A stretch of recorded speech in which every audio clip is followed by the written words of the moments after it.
خوش آمدید اس نئی ایکسپلینر میں۔ آج ہم ایک بے حد دلچسپ ٹاپک کا جائزہ لینے والے ہیں۔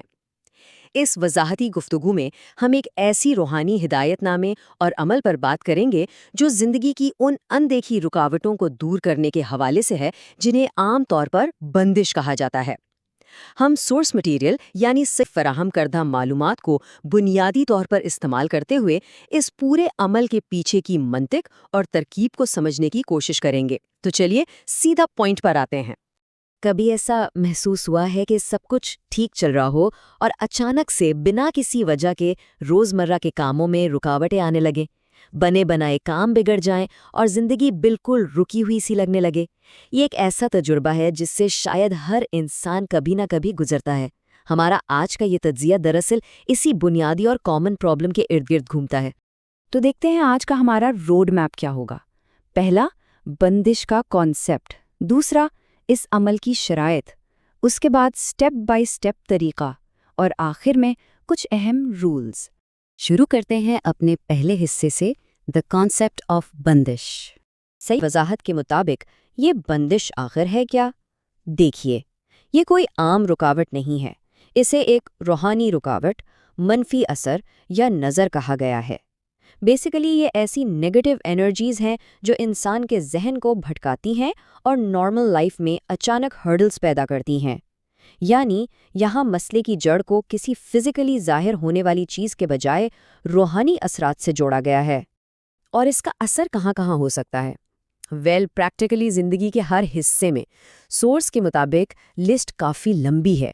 کاروبار ہو، جاب کا مسئلہ ہو یا پھر شادی اور رشتوں میں آنے والی دشواریاں، یہ سب اس کی لپیٹ میں آ سکتے ہیں۔ یہاں تک کہ اولاد ہونے میں رکاوٹ، گھر کا عام سکون اور آپس کے تعلقات بھی ان منفی اثرات کا شکار ہو سکتے ہیں۔ آگے بڑھتے ہیں سیکشن 2 کی طرف، پری ریکویزٹس فار دا ریچول، یعنی تیاری۔ کسی بھی اہم کام کی طرح عبادت یا عمل شروع کرنے سے پہلے بھی پراپر تیاری چاہیے ہوتی ہے۔ سورس نے 2 لازمی فزیکل آئٹمز بتائے ہیں۔ پہلی چیز ہے بخور فراوانی رسک، جو کہ ایک مخصوص قسم کی اگربتی یا دھونی ہے، اور دوسری چیز ہے دم شدہ پانی، یعنی وہ پانی جس پر مخصوص دعائیں پڑھی گئی ہوں۔ یہ چھوٹی بوتل میں آتا ہے اور اس کا پہلے سے موجود ہونا ایبسلیوٹلی ایسنشل ہے۔ یہاں سورس کی طرف سے ایک چھوٹی سی پر بہت کام کی پریکٹیکل ٹپ دی گئی ہے۔ کیونکہ یہ عمل پورے 14 دن تک چلنا ہے، تو اس لیے دم شدہ پانی کی تھوڑی سی مقدار کو عام پانی میں مکس کر لیا جاتا ہے۔ اس طرح اس کی مقدار بڑھ جاتی ہے اور وہ پورے 14 دن آسانی سے یوز کیا جا سکتا ہے۔ Smart right? اچھا، اب ان دونوں چیزوں کو استعمال کیسے کرنا ہے؟ دونوں کا اپنا اپنا اسپیسیفک فنکشن ہے۔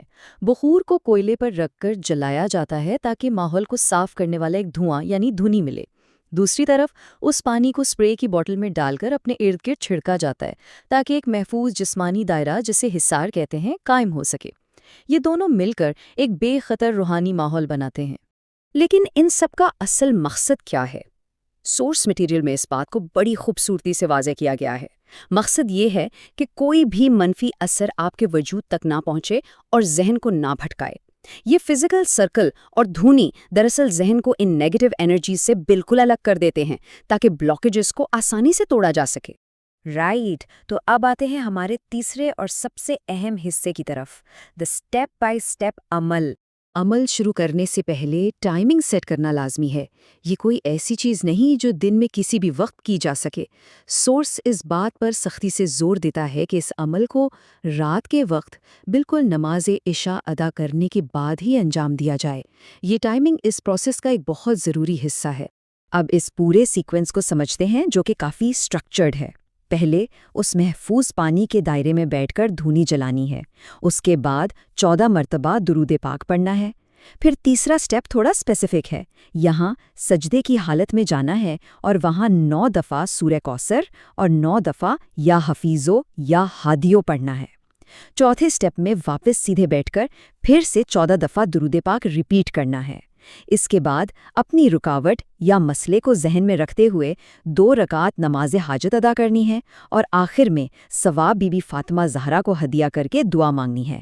یہ مرحلہ وار ترتیب اس عمل کو انتہائی منظم بناتی ہے۔ چوتھا اور آخری section, important rules and conditions. کامیابی کے لیے اہم اصول۔ یہ کوئی رینڈم نمبر نہیں ہے بلکہ اس پورے پروسیس کا کور ہے۔ یہ عمل لگاتار 14 دن تک انجام دیا جانا لازمی ہے بغیر کسی وقفے کے۔ رولز سچ میں کافی اسٹرکٹ ہیں۔ پہلی شرط، ان 14 دنوں میں کوئی ناغہ یعنی چھٹی الاؤڈ نہیں ہے۔ خواتین کے لیے یہ کلیئرلی ہدایت دی گئی ہے کہ وہ اس عمل کو اس انداز سے پلان کریں کہ 14 دن میں کوئی رکاوٹ نہ آئے۔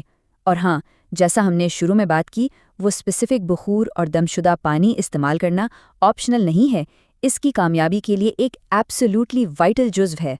ایک اور بے حد انٹرسٹنگ پوائنٹ جو اس سورس میں بتایا گیا ہے، کیا یہ عمل کسی اور کے لیے کیا جا سکتا ہے؟ بالکل، اسے کسی دوست یا رشتہ دار کی طرف سے ایز اے پراکسی بھی کیا جا سکتا ہے۔ شرط صرف اتنی سی ہے کہ عمل کرنے والے کا فوکس اور تصور مکمل طور پر اس دوسرے شخص کی پریشانیوں اور رکاوٹوں پر ہونا چاہیے۔ یہ اس اسپرچول ریمیڈی کی اڈیپٹیبلٹی کو ظاہر کرتا ہے کہ لوگ ایک دوسرے کی مدد بھی کر سکتے ہیں۔ تو اس سب پر غور کرنے کے بعد اس تجزیے کے اختتام پر ایک بڑا گہرا سوال ذہن میں ابھرتا ہے۔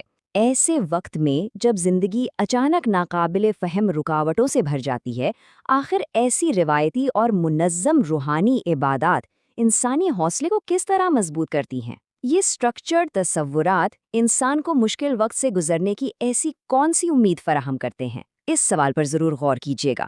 امید ہے آج کا یہ ایکسپلینر معلوماتی رہا ہوگا۔ ساتھ جڑے رہنے کا بہت شکریہ۔